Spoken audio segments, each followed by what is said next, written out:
Upcoming ఓటీటీలో release అయ్యే movies. 'Andhera' August 14న అమెజాన్ ప్రైమ్ వీడియోలో రిలీజ్ కానుంది. 'టెహరాన్' ఆగస్టు 14న జీ5లో రిలీజ్ కానుంది. 'కానిస్టేబుల్ కనకం' వర్ష బొల్లమ్మ నటించింది. ఆగస్టు 14న ఈటీవీ విన్ యాప్లో రిలీజ్ కానుంది. 'జేఎస్కే' అనుపమ పరమేశ్వరన్ నటించింది. ఆగస్టు 15న జీ5లో రిలీజ్ కానుంది. 'కాన్ఫిడెన్స్ క్వీన్' సెప్టెంబర్ 6న అమెజాన్ ప్రైమ్ వీడియోలో రిలీజ్ కానుంది.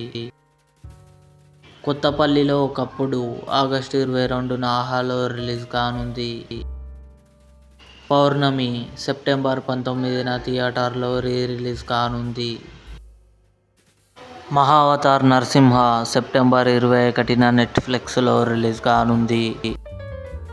'బాహుబలి ది ఎపిక్' అక్టోబర్ 31న థియేటర్లో రిలీజ్ కానుంది. ఇవి అప్కమింగ్ ఓటీటీలో రిలీజ్ అయ్యే మూవీస్. ఈ వీడియో మీకు నచ్చినట్లయితే లైక్ చేయండి, షేర్ చేయండి, మా ఛానల్ని సబ్స్క్రైబ్ చేసుకోండి.